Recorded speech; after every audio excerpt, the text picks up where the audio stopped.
على طريقة كهربا رد رسمي من الأهلي على التخلص من المتمرد. فجر مصدر مسؤول داخل النادي الأهلي مفاجأة مدوية من العيار الثقيل بشأن موقف القلعة الحمراء من رحيل نجم الفريق الأحمر خلال فترة الانتقالات الصيفية الجارية، وحقيقة العرض المالي القوي الذي وصل إلى النادي. ونفى مصدر مسؤول داخل النادي الأهلي ما تم تداوله من وسائل الإعلام المختلفة بشأن وصول عرض من نادي أهلي طرابلس الليبي للتعاقد مع اللاعب أحمد عبد القادر، مؤكدا أن هذا الأنباء لا أساس لها من الصحة.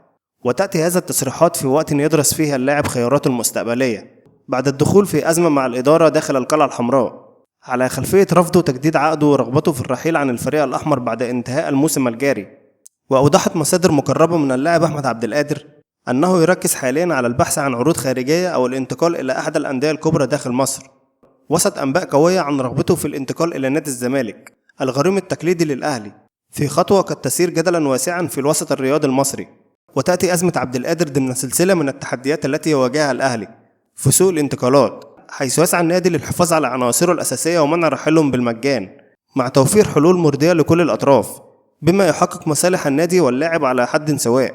ويعتبر أحمد عبد القادر من العناصر الشابة البارزة في صفوف الأهلي، وقد شارك في عدة مباريات مهمة، لكن خلافاته الأخيرة مع الإدارة الفنية والإدارية دفعت اللاعب إلى البحث عن مستقبل أفضل يضمن له المشاركة الأساسية والاستقرار المالي. الأهلي يستقر على بديل ياسر إبراهيم في مواجهة فاركو. تعرض ياسر إبراهيم مدافع الفريق الأول لكرة القدم بالنادي الأهلي لإصابة في العضلة الخلفية خلال مران الفريق، ما أثار الشكوك حول مشاركته في مواجهة فاركو المقبلة ضمن منافسات الدوري الممتاز. ومن المقرر أن يخضع اللاعب لأشعة طبية غدا لتحديد حجم الإصابة وفترة غيابه، وسط تقرب الجهاز الفني بقيادة الأسباني خوسيه ريفيرو لنتيجة الفحوصات.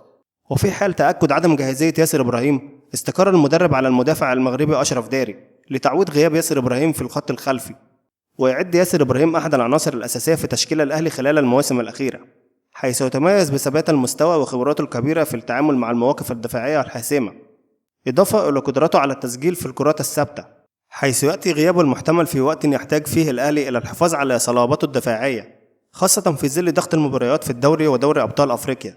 جريديشار وصدمة جديدة تزعج الأهلي بعد رحيل وسام أبو علي. تتسارع الأحداث داخل صفوف النادي الأهلي خلال الوقت الحالي، وتحديدا في مركز رأس الحربة، وهنا الحديث عن السلوفيني جريديشار. وهناك عدم اقتناع كبير من جانب الأسباني خوسيه ريفيرا المدير الفني للنادي الأهلي بقدرات السلوفيني جريديشار مهاجم الفريق. ويرى خوسيه ريفيرو خلال حديثه مع طاقمه المعاون أن هناك صعوبة كبيرة من جانب جريديشار على تعويض رحيل وسام أبو علي، ودفع ذلك المدير الفني للحديث عن إمكانية ضم رأس حربة جديد في الفترة المقبلة من أجل تعويض انتقال وسام أبو علي إلى صفوف فريق كولومبوس الأمريكي. واعتمد المدير الفني للنادي الأهلي على خدمات محمد شريف في المواجهة الأولى في بطولة الدوري ضد فريق مودرن سبورت، ولم يظهر بالمستوى المطلوب قبل أن يشارك جريديشار في الشوط الثاني.